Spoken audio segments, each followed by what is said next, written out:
Good afternoon to those of you who are joining us. We'll give it just a few minutes to allow for a few others to join us as well. We will be recording, so if you have another meeting or you need to leave, we will be recording this and we'll send it out shortly after.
All right, well, it is the top of the hour, so we'll get started.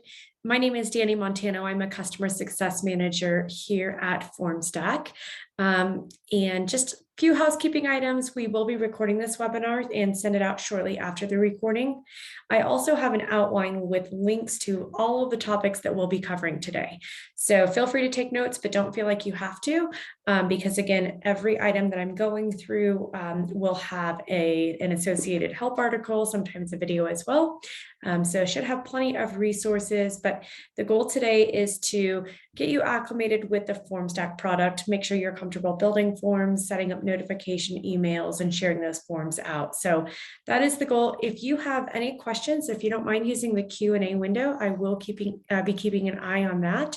I will also be pausing after each section to allow for any questions, any conversations, or any context that I can provide. So with that, I will stop my video here since I'll be using a few monitors today. As I mentioned, here's my contact information, customer success manager for your account. The agenda today is that we're going to be starting with a company overview, taking a look at what is Formstack. For those of you who are new to Formstack, we'll spend just a minute or so going through that information. And then we'll jump right into the form builder. So I'll show you how you can build forms, as well as applying any logic to those, some of the additional features that Formstack offers. And we'll finish with styling those forms. So once you've completed them, if you need to apply any branding, any specific colors, things to them, you can do that. And then we'll take a look at some of the opt settings for these forms that are out in the wild, and then show you how to share those, as well as view submissions. Again, I will pause after each section, ask if there's any questions. So we'll have ample time to, as a group, kind of go through any questions that you may have as they relate to Formstack. So we'll get started here. As far as our mission here at Formstack, our goal is to empower any business to collect and leverage the data. First part of that is relatively straightforward. Anyone can collect data. More importantly, what do we do with that data? Here at Formstack, we put that data to work. So once that data is collected, we can send it to other integrations. We can send it to a server, can do a number of items with the data that we've collected on a form. The great thing about Formstack is it is a no-code tool, meaning you do not need to know any type of coding, formatting, anything like that. Everything is drag and drop within our platform here. So it's effortless to build, very simple to publish with just a click of a button. You can host the page or you can embed it within your website as well. Simple to manage across the teams.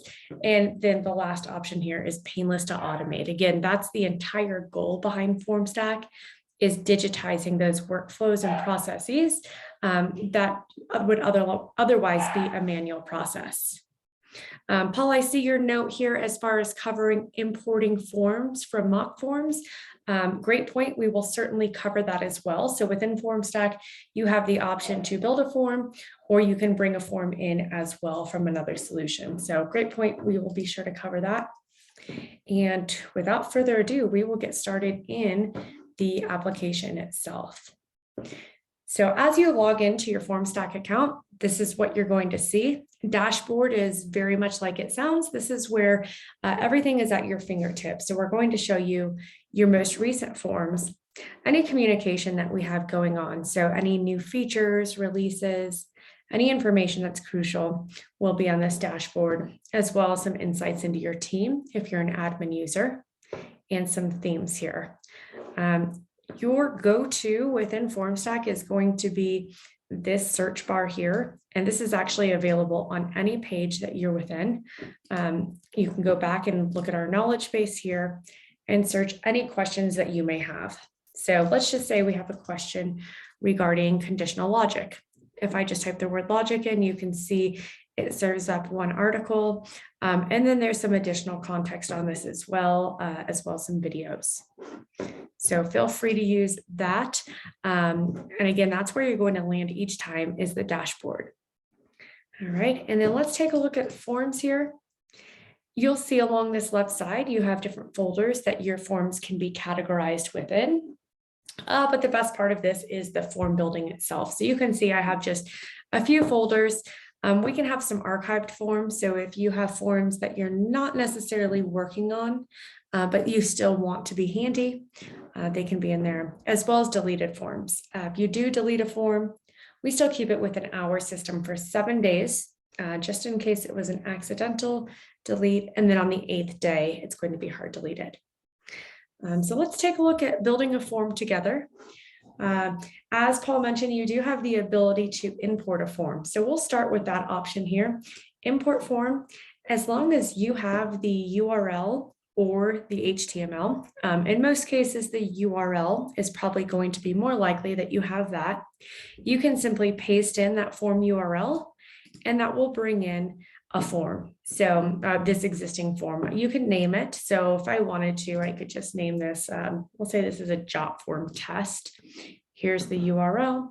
And then as long as that form is recoverable, as long as that URL is published, when I click find forms to import, it looks like this one has already been transferred. So that's not going to be available, but if it were available, then it would just put it into a regular format. It'll take you into the builder here. And we're going to bring over any of those fields from the existing form. And so otherwise you'll land here within the builder. You'll see the builder is drag and drop. So from here, I'm actually going to create just a blank form. So I'm going to show you the other option here. So we've gone through the option to import that. Now let's take a look at just creating a new form. So starting from scratch here, if I just click on create, I'm creating just a single form. So I'm just going to choose form here.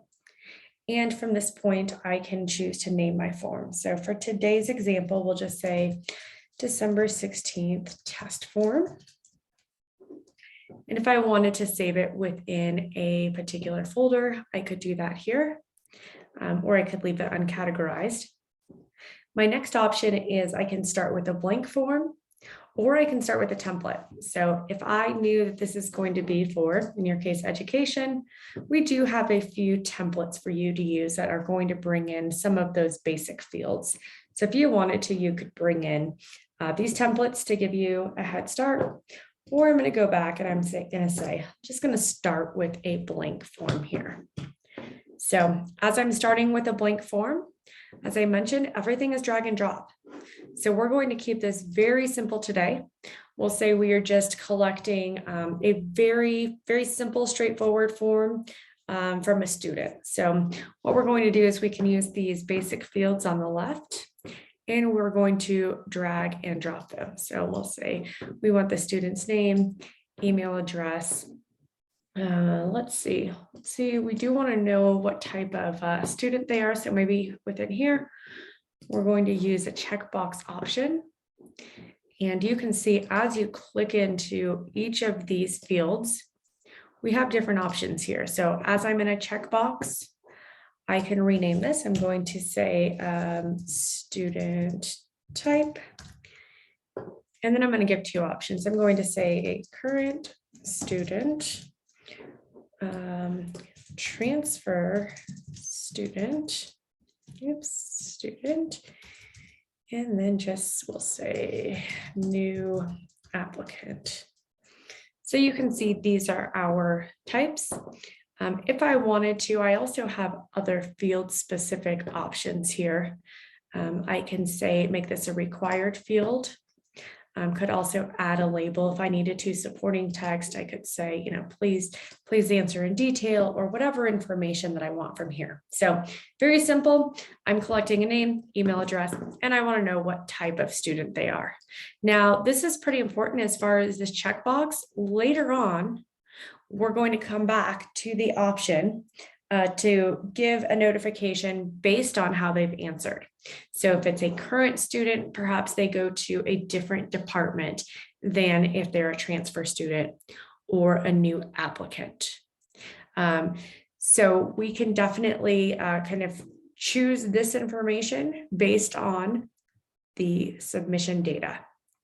Okay, so for right now, let's say we want to collect a bit more information based on how the student answers. This is where we can get into our conditional logic. So I'm going to add a short answer field. So again, I'm just going to drag and drop this. And this short answer field is going to say, this is going to be only applicable to a transfer student. So I'm going to say, what school are you transferring from? And that's going to be a short answer field. Now, I only want this field to show if it's a transfer student. So what I'm going to do is I'm going to build logic on this particular field. So what school are you transferring from? I'm going to select this, add logic, and I'm going to add my rule. My rule is show this field when, and I can say any or all of the following rules match. Student type is a transfer student. So as we look at this form here, if I view live form, you can see that other option is not showing. So I'll just fill this out. Current student, I would just submit the form. However, if I chose I was a transfer student, that's where that conditional logic field is going to appear. And I would submit the form from there. So I'm going to stop and just take a look if we have any questions. I do see a question in the chat window. Can options be loaded in batch? Rich, I think you're referring to several forms being imported at once. If that's the question there, unfortunately, that is on a one-by-one basis. However, if you worked with our professional services team, they might be able to bring those over in batch if you have several hundred forms. Let me know if I missed that question or if there was anything else. Okay, thanks for that, Rich. You're asking multiple options for a question. Yes, I think you're referring to an option. Yes, you can bring in as many options for a question, either using conditional logic. You can also build what are called smart list. And so let's say the use case is for an employee form. So it's an internal form, and we need to refer to a list of employees.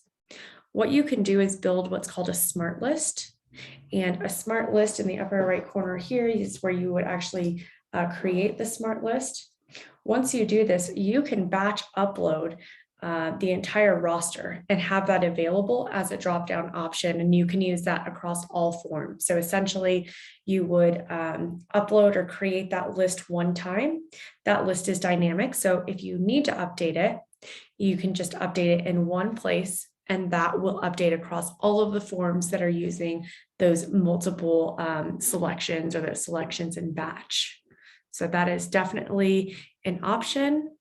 Hopefully I answered that one. Kathy has a great question. Can we use other fields? So these are our basic fields. Of course, you can customize these. So if we're doing a short answer field, I can change the question to any type that I need it to be. So as I'm bringing this in, even this name field, once I click on it, if I wanted to, I can still customize this, and I can say student name instead of just name. So yes, you can absolutely bring in whatever fields you need. You will need to choose the field type itself. And so when we go back and we look at these fields, we do need to determine what type of field or question it's going to be. Is it a short answer field, which is what I used here, versus maybe a longer answer if we need more area to type some text. And then we can get more advanced here. We do have credit card fields. We have file uploads fields. So this is great for transcripts or any other information that you need to collect, whether that's a JPEG, PDF, any type of file there. I can add a file upload field to this. And when I take a look at my test form here, I'll refresh it. So you can see now I have the option to upload a file from my computer. So several different field options. We even have the embed code option. So if you needed to, if you had, let's say, a video or any other type of advanced media, you could bring in this embed code. And then when you click into this, this is where you would type in your HTML or any information that you need here within this code. We also have a rating field, matrix table. So anything that you need, you can just bring that over. That's going to be the format of the field itself. And then as you saw previously, you can click into the field type and you'll have additional additional options. One other option that you do have here, if you need to display information, but not necessarily collect any information. So let's just say I wanted to title this form. I would just add my description area. And when I click into the field properties here, and I edit the description area, I can actually put anything that I want here. So as I go in here, if I needed to, let's just say add a logo, I can add a logo here. I can do any of my formatting just like I would within a Microsoft Word doc. So I'll go back again, description area, if you're bringing that in, that is just to display information. We're not collecting any data on the description area. So I'm going to pause now. Feel free to type in any questions. I'm going to kind of read through the questions that have come in so far. I believe we've answered most of them, but we're kind of in between sections before I get into some of the form extras and the settings. So feel free to ask any questions that you might have. I'll take a look here. Oh, Kelly, great question. You can absolutely, you're asking, does the insertion of a photo show up as a banner or just a photo? That's a great question. It can be either. So you can actually, once you upload your image, you can format it. So if you need it to just be a logo in the middle of the screen, you can do that, versus if it's banner sized already, when you upload it, it can display as a banner. So either option there, you can, as soon as you upload any type of image, we're going to allow you to size that as needed. I'll pause for just a few moments. Won't you ask any questions that have come up?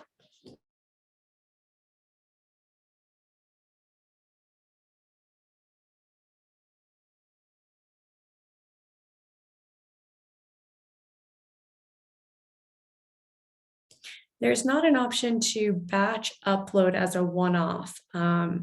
So you would, if you're batch uploading, that would need to be done just in the smart list. I guess you could use that smart list area just for the sake of using it that one time. But you wouldn't do that within the form itself. You would still go back to the smart list area.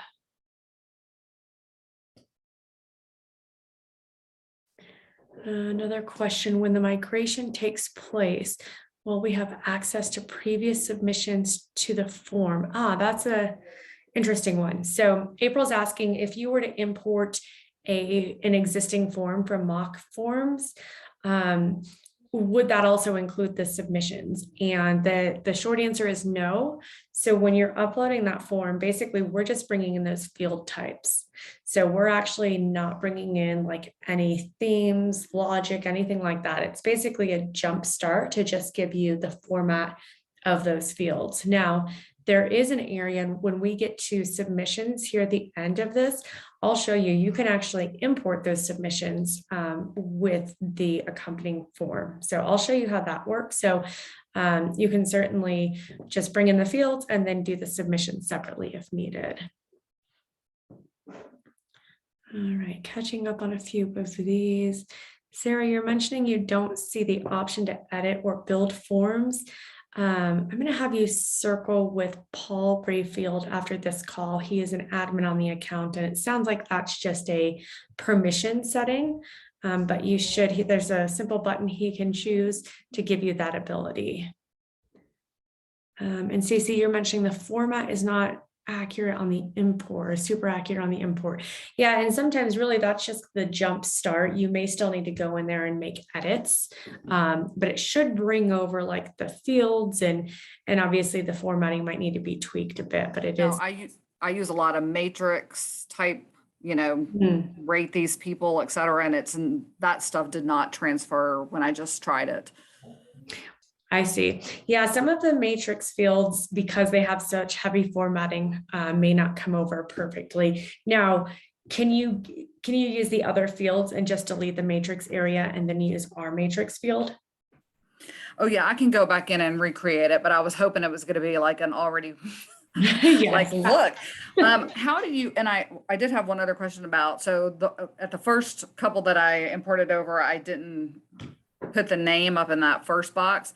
How do I rename it after I've put it over as it says like form 1 or whatever? Oh, sure. Yeah, you can rename the form up here. So I'm within the builder and there's this small pencil icon. And from here, you can update the form name. So I could even say here, updated form name, save it. And now that's the name of the form. Thank you. That was tiny. I know, it's very small. Even I'm like squinting as I see this. So yep, that is there. These are great questions. Please keep them coming before we move over to some of the form extras here. Been looking through it. I just need a clarification on the question you already answered about the submission. So if we have a form that we've used formally that has submissions and we want to save that data of those submissions, there is a way to do it, but you're going to show us later. There is, yeah. And it's basically just within, yeah, it's within the submissions area. So on the forms page itself, the builder, that's where you would bring in just the form itself. And then I can give you a sneak peek and then we'll go into more depth. When I go into submissions here, you can see I have the option for this particular form or any form, I can import that data. So if I have a CSV file that came from mock forms, as long as the fields in each of these forms are available, then when you export the data from job forms or from mock forms, I believe that's who you're working with. When you export that CSV, you can then just come in here and import the CSV. And now that will add rows here to the submission data.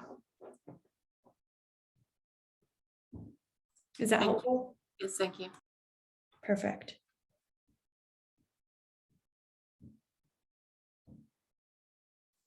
All right, we'll go on to some of the form extras. I'm not going to go through each feature. We'll just go back into the builder. So you can see here, I'm on my home screen. If I wanted to from here, I can always see the live form if I just click on this link here. Or if I want to go into the builder, I can do so from here. So I'm going to go just into this random form that I have. And I want to show you a few things as far as form extras go. I'm not going to go through each option, but I'm going to point out the two that are the most notable and the two that I absolutely recommend on every form. The first one is going to be the invisible reCAPTCHA. I recommend doing this on every form that is going to be embedded on a website. So if the form is accessible through a website, definitely add reCAPTCHA. Make sure that your end user is validating their information. That way that cuts down on the spam risk. So again, if your form is just hosted through Formstack, it's very rare that somebody's going to find the exact URL to this specific form. But if there's an easy link from a web page, I would absolutely recommend putting on that reCAPTCHA. Second option here, if you have more than 10 fields in your form or any fields where somebody might need to go and gather information. So let's say I have a file upload field that says, please provide a copy of your student ID. I would definitely recommend enabling what's called save and resume. That way, let's say a student's completing the form and they're on the 5th field, and now they have to go and locate their student ID. Instead of their computer sitting idle or them having to exit, what you can do is if save and resume is turned on the form, let me refresh it here. Once this is turned on, and this might take just a minute. Oh, actually, it's a different form. Let's go to this live form here. View live form. You can now see that save and resume is enabled. So if I started this form, but I didn't finish it, let's just say I stopped at this field here, I can choose the option save and resume later. And what this does is it provides me with a link. It's also going to email it to me. So I can just put in my email address. And then this is going to send me a link so that I can, at any point, I can partially fill out this form and then pick it up where I left off. So those are two of the functionalities that I absolutely recommend. Again, that's under form extras. You'll see there's additional information. You could also do like a progress indicator if it's several pages. One other that might be helpful, especially in the higher ed community, is going to be the custom identifier. If you want to identify each form, let's say by student ID, social security number, something like that, you could choose one custom identifier to use on this form. And that way we basically reference that custom identifier each time. So that might be helpful as well, but feel free to go through some of these form extras. I just wanted to call out a few of the more notable ones that I'm seeing on here. We're now going to go into the settings. So earlier I mentioned that you can route emails based on how someone answers the question. So let's go back to that initial form that we were working on, which I believe I renamed to updated form name. That's it. So let's take a look at these settings here. And we'll start with emails and actions. There are some general settings. It's probably worth noting that the form by default is automatically published. You don't need to do anything. As soon as you create the form name and you're in the builder, we're going to assign a URL to it. So it's automatically published. However, if you wanted to change that, you could disable the form. You could make it conditional based on a time frame. Some other information here as far as the form availability. But as far as emails and actions go, we're going to talk through two options here. So we have notification emails.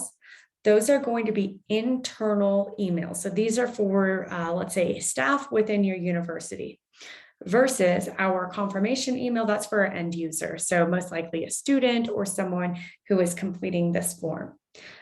These notification emails can be edited. So if I go in here and click edit, this is the email that goes out again to someone internal who needs to be aware of this new submission. So I can rename this. I can say notification email for, let's say this one is for that transfer student that we talked about. So we're going to say for transfer student And we can change who it's from and who it goes to. So I would assume this goes to, and if somebody wants to help me out, transfer students, would that be the admissions department, or is there a separate department for transfer students?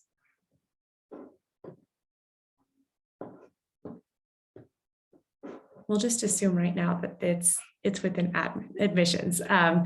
And Kathy, I do see your question. I'm going to get to that here in a minute. Thank you, Mandy. Admission. So we'll just say that this is going to go to, let's say, a general email like admissions at USM. Subject line, we can say notification of transfer student, whatever we want that to be. And then we'll decide we're going to choose all submitted data, or if we want a custom message, maybe we can just bring in some of the form fields. So you can see on the right side, I can drop these over. So we can say transfer student is, and then we can bring over first name, last name, any information. Most people are saying just include all of the submitted data. So we'll just say all submitted data, and I'll save this notification email. So this is a general one that triggers every time there's a new form submission, this notification email goes out. Now, let's say I want a very specific one, and now is when we're going to take a look at the one that's for admissions. So we're going to say notification email, and we'll say that this one, let's see, we'll do transfer student again, but let's say we have this information. So I'm just going to save this notification email, and I can have as many notification emails set up. And what I'm going to do is I'm going to set up logic. So I'm going to say, I want this email to be triggered and sent internally to our staff when, here's my field logic rule. And this is basically going off of any drop-down radio button or check mark field from within the form. So student type is, we'll say they're a transfer student, then I want to use this one. And perhaps this top one is for, change this one, and we're going to say that this one is for a new student. So new student, and that'll just keep it clear here. So when we go back to this notification email, I can add logic, and I can say trigger this email when field logic rule, student type is new applicant. So you can see here, we can send the submission data to a very specific department based on how someone answered a field form, a field within the form, excuse me. Same thing for the confirmation emails. Again, these are our end users. These are not Formstack users, but if we wanted to customize that confirmation email, thank you for applying to the university versus thank you for transferring to the university, we can do the same thing. We can have a different message go out based on how they've answered that question. So I want to pause for any questions. Kathy, you had a question earlier, the link to include on the website. I'm going to show you that next when we go into the share options here. I'll show you exactly where that embed code is. But I'm going to pause for any questions that we have on notification or confirmation emails. Hopefully it's very clear.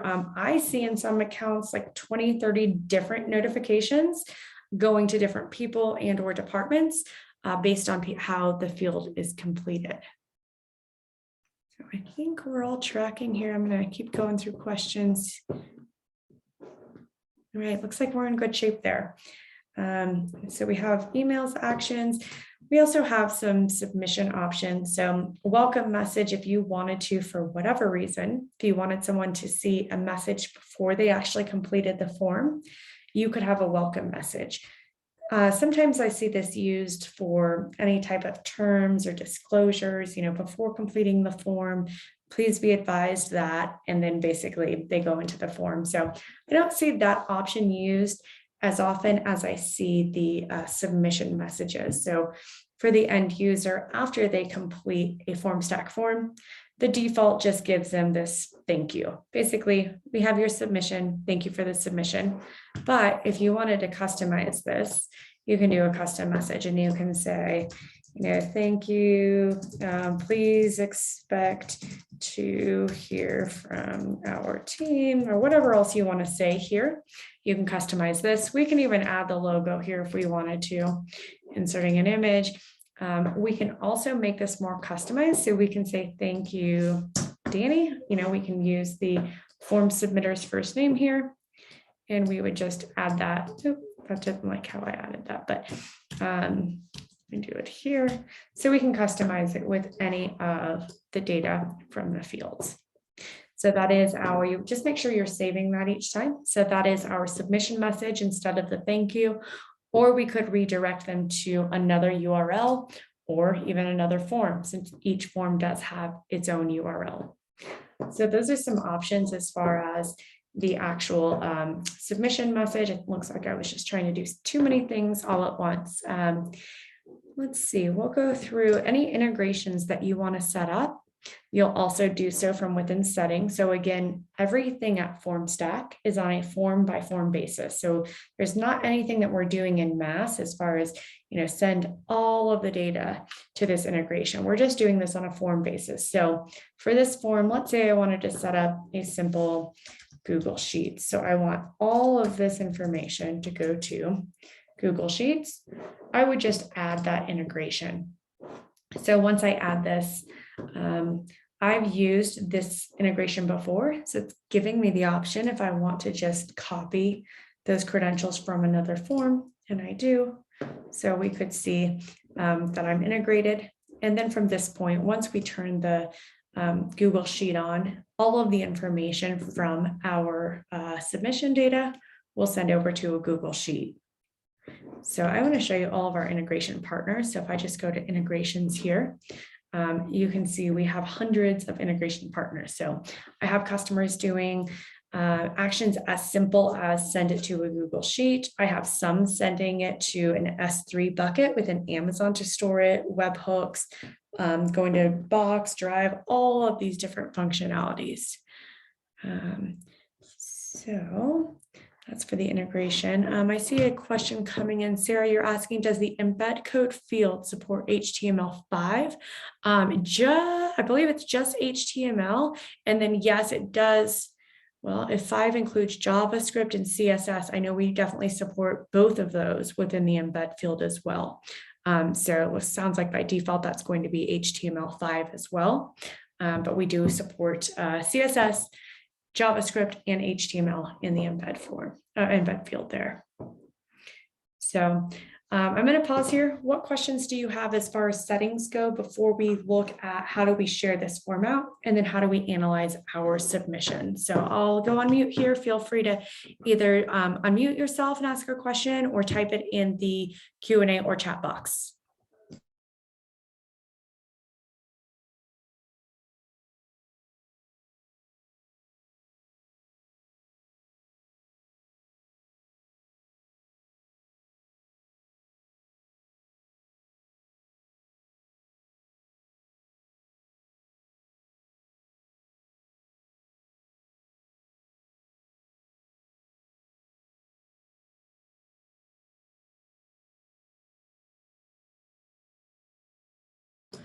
I'm seeing a question, can you schedule a form to activate and disable itself? Yes, you can certainly do that. If I just go under my general settings here, I can say that the form status is going to be conditional, and I can choose to disable the form after a number of submissions. If I were doing an event, I could say after the inventory sells out, and we do have an event field there, which would track that. Or I can just do an activation schedule, which I believe is what you're referring to, and you can schedule the form to be active starting on, and you would say, let's just say new semester begins on January the 3rd. So we'll say we'll activate that form on January 3rd, and then we'll allow for submissions for 2 weeks. And so we could say deactivate that form on January 17th. And now we can see that that's the criteria as far as the form being active.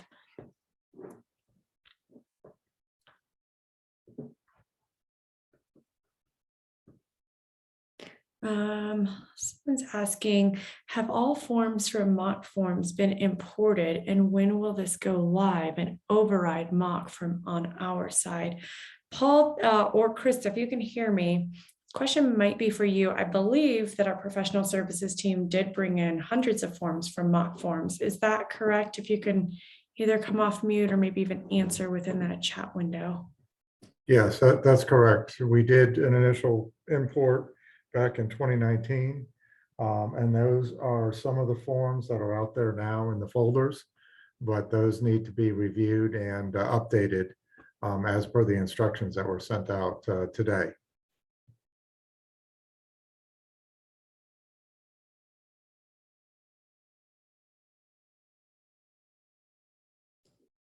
Perfect. So they should have access to all of the forms that were in mock forms. Just the ones that were migrated. We did not migrate all the forms. There were select high priority forms that were migrated at that time. I see. Okay, very good. All right, I believe we've gotten through the questions. We'll take a look at, now that your form is created, and this is back to Kathy's question, where do we actually have the link to include it on a website? So we've gone through the settings, we've gone through the build feature. Conversion kit is an extra feature that's not included on your account. That's really for marketing data. So we'll skip to, we've gone through settings. Let's take a look at how we share this format. Oh, this form is disabled because of my dates. So I'm going to go to my general area here, and let's go ahead and make this form enabled. And I will take a look at the share option. So we can see the standalone link, the URL. Let's say you had to send this out to via email or to somebody else. This is the form link itself. Your subdomain is going to be like USM. It's not going to say my test account. And then they will see the name of the form itself in that URL as well. But you can get that URL from here. You could also get it on that main page, or if I were to just say view live form, it would show up there. But this is the form URL. Or if you're embedding this form on a website and you need the JavaScript, here's the JavaScript. Or if you need some of the more advanced options, iframe, embed script, Lightbox, those are all here as well. CMS is listed. And then URL links, again, I mentioned you can find it. The URL is here. URL is here as well. And each form, this is one of my favorite features of Formstack and is very underutilized. Each form has its own QR code. So if you're doing anything promotional, or one of the accounts that I manage is the NHL, and the NHL will print out posters around the arena for a contest, and they'll have the QR code, and that just takes people to the form itself to actually create a submission. So again, every form has its own unique URL, has its own unique QR code as well. There's some advanced options if you were, posting this on social media, or if you needed more of the HTML, way above my head, but you could simply copy all of this, or you could even download this HTML. So plenty of options for sharing this form out in the wild, whether that's embedded on a page or if that's a standalone link there. All right. Before we move on to analyzing our submissions, I do see a few questions, and Paul, these are questions for you maybe after you might follow up, but the question is, are they, let's see. Well, I got the mock form question. I thought I saw another one. Yeah. Oh, it looks like people are just needing you to possibly resend those directions as far as reviewing the migrated form. So I can send you the attendee list after this, Paul, if you want to reach out to those individuals and make sure they have that information. But we'll go ahead and move on to submissions. So for this particular form, I don't have any submissions with it. So let's go ahead and go back and revisit a form that has submissions. So you can see here, all of my submissions are on this right side. So this will tell me how many total submissions I have in the dark gray, black color, and then also how many unread. So let's go ahead and take a look at one with a few more submissions. We'll take a look at this 6th one, or actually this one here, the test form. So you can view submissions if I just go submissions here, or if you're in the build tab. So if I just go back to the build tab, we're always going to have those same options in this upper right corner. So submissions, each submission is going to have its own row, and I can click into this. So this is just, these are my basic fields. But if I needed more information, I can click into this, see those fields one by one. If I needed to make any edits to these submissions, I could do so as well. So if I want to do edit, let's say somebody misspelled their name and they contacted you and said, I submitted this form, I can't make the change. You can come in here and override that information here and save that. If I wanted to get submission data as far as the IP address that this came in through, which browser, that's there as well. Or I can export this information one by one. Now, usually if I'm exporting submissions, I'm doing that in mass. So I'm selecting all, exporting these, and then choosing what file type I want this in. If I had an integration connected to this, and let's say for whatever reason it wasn't working, I can rerun that integration. I could delete these submissions, or I could mark all of these as unread, favorite, read, unread, favorite, unfavorite, those options. I could also create a custom filter. Let's say I only want to see submissions from the sales department. I could just have a filter here that basically says keyword is sales, and then I would only see those submissions listed here. This is a great, somewhat newer feature, and it is the option to schedule these exports. So if you have someone who's not in Formstack all the time, but they need this information and they're a Formstack user, I could schedule this. I'm just going to call this my test scheduled export here. And what I can do is I can send them all of the submissions on a regular basis, just emailed to them so that they're not logging into Formstack. They can get these at their convenience. So I'm going to say I'm going to send this on a weekly basis, and I'll send it every Monday, just knowing that we have a staff meeting on Mondays at 8 a.m. I'll send it to be delivered Mondays at 6 a.m. And I can either export all of the submissions, or once I'm in a regular cadence, perhaps I only send the submissions from the last week here. And then I would add the email address. Again, this does need to be a Formstack user. I would add the email address, and then this is going to schedule all of the submissions to be sent based on this information here. So that's a great tool. Again, if someone doesn't want to log into Formstack and see the submissions in real time or as they come in, you can just set it up and schedule it on a reoccurring basis. A few other options here is if I wanted to import the data. So we talked about those mock forms in the migration. I'm not sure if the professional services team, as part of their scope of work, if they brought in those submission data for the forms. If not, you can always just import that data here. As I mentioned, if you just bring over the CSV when you export it from the other platform. Another option here is we can create an RSS link. This does not need to be a Formstack user. So this is a bit of a workaround if you want to share data with someone who does not have a Formstack license. You can create an RSS link and share that link out with them. And you can determine what you want to share. So share everything is going to share the charts, the tables, everything. Or let's say I just want to share a chart. I can do that as well. My chart information here is going to be very basic. Let's just say I wanted to see the department sales versus marketing. This is going to show me I can have a few different options here. So that's one chart. I could go into here and choose a different option as far as the display goes. So let's see. If I just choose here, I could download this as a JPEG in case I wanted to put it into a PowerPoint or any other options there. There's a few other chart types here. I was just looking for that. We must have changed it as of recently. There's usually, and maybe it's just because I have the 2 or 3 options here. Let's see, actually there it is, change type. So right now we just have the line. If we wanted to, we could change this into a pie, any other type of graph or information needed. So that is everything for submissions. Once again, I will look at some of these questions and see if we might be able to chat through these. Can you talk about customizing already imported forms Yeah, that's a great point. We were going to talk through those themes. One thing to note, so we're going to go back into our form builder here.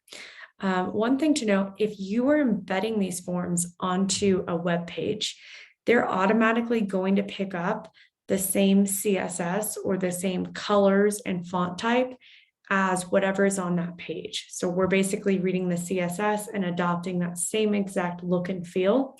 So in that case, you don't need to do any styling.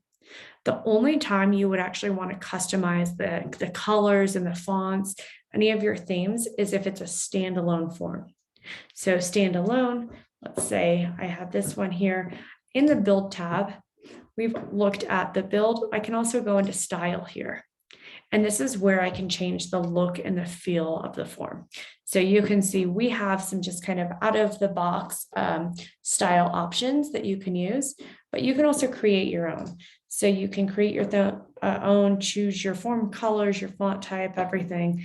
And then you can also apply that exact one. So again, this is only used, themes are only used if it's a standalone form. If it's embedded into a web page, this is not going to matter because we're going to just adopt that same CSS that's on the page.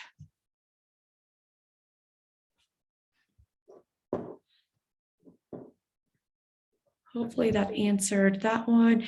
And then as far as the styles go, there's a question about customizing these for already imported forms. So if a form is imported, then it's going to be an existing form listed here on the form page or in a folder. And then if you wanted to make some of those style changes, you would just go into the build tab, and that's where you can access the style and apply those or update there. I have a question about the submissions. Can you view in progress submissions?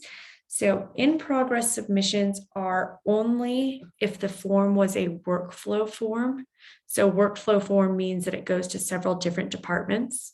On this account, the level subscription, that the workflow option does not seem to be available within your account. So you might have seen, and as well as partial submissions. Partial submissions are actually a function of the conversion kit, which is not included in your account subscription. So in progress and partial submissions, you won't be seeing those tabs in your submission table.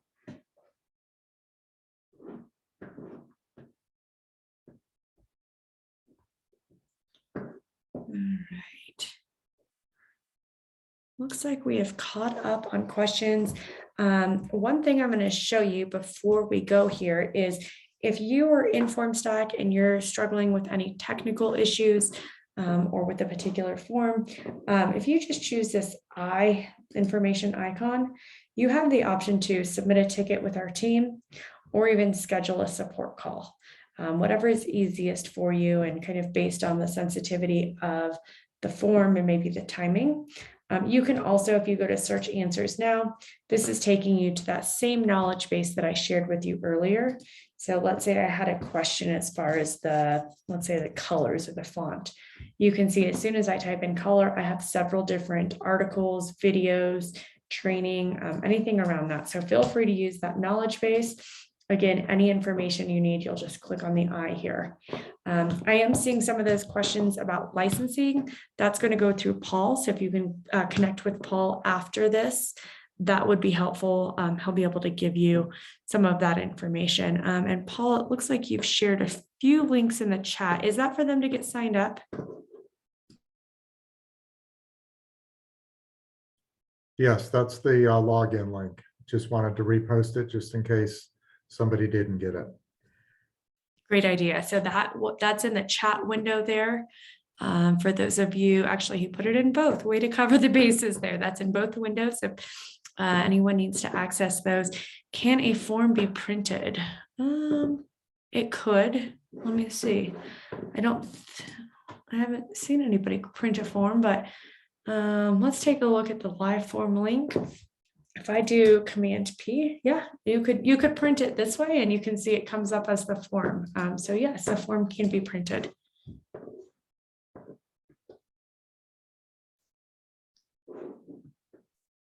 All right, well, Doesn't look like there are any other questions. So again, if you do have some of those permissioning questions, feel free to follow up with Paul.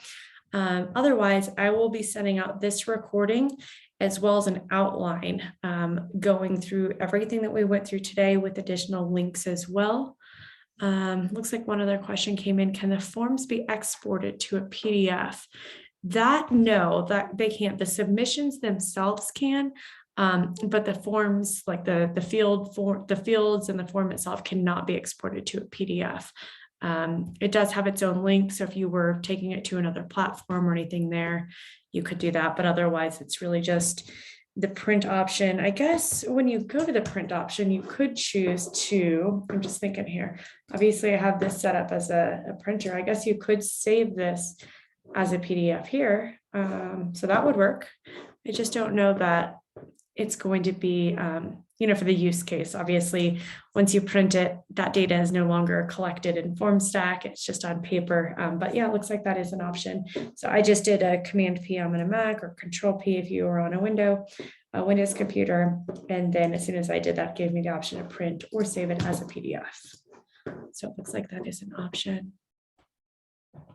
Danny, this is Paul. Is there any hints or help that you could give as far as the importing and correcting the form or updating it? I mean, that's going to be one of the major tasks that we're going to have, is to get all the forms brought over. And Sure. I don't, we could probably provide you with a mock form URL if we went through it, but I know we've only got a few minutes left, but I know that's going to be a task at hand. Sure, in general. So I would definitely recommend starting, if you have that existing form, starting with the import form. There may be some features that are just not compatible. So earlier we mentioned like the matrix field. Either way, we will bring in the fields that are compatible. And then at that point, it's just going to be its own form. So let's just say this was the calculations one. At that point, you have the option to go into the build tab and make your edit. So let's just say that this didn't come over correctly. I can delete any of these fields. I can reorder them. So I'm reordering them by dragging and dropping. I can click into this and delete it completely.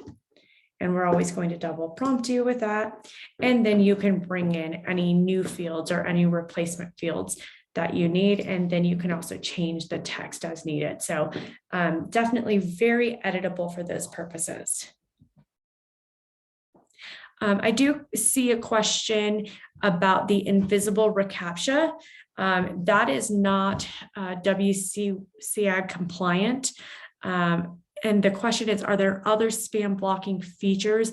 There could be. So that really what we're doing there when we're using invisible reCAPTCHA, that's just kind of a built-in tool that we have that we're using. That's obviously not our software. Everybody uses that. I'm not sure if there are others out there that might be compliant. If so, basically that would be a plugin. So that's something you can just search, reCAPTCHA type plugins or comparable. And then if you have the plugin, then you could actually go into some of the settings and try and bring that plugin over. But that is good to know that reCAPTCHA message is not going to be compliant. And we give you that warning. Anything that's not compliant, there's another field here, and it's the signature field, which is not compliant either, because there's no way to kind of transcribe or transfer a signature to make that compliant. So any fields that are not, when you're trying to use them, we're going to let you know that it's not compliant. But there may be options out there for other plugins that are.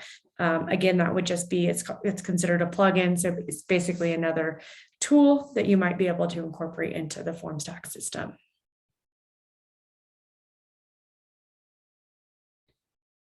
So it looks like those are all of the questions. Thank you so much for your time this afternoon and for the engagement. These are all very, very appropriate and very relevant questions. So I appreciate your time. Again, expect the recording. The recording takes about 45 minutes to export, but I'm going to send those your way as well as the outline. Admin questions, send those to Paul. Technical questions, feel free to go in app. Paul, if the team needs additional training or we just want to huddle up on a few use cases, happy to do that as well. If you and I can coordinate that, that would be ideal. Right. Thank you. I really appreciate it. All right. Thanks, everyone. Take care.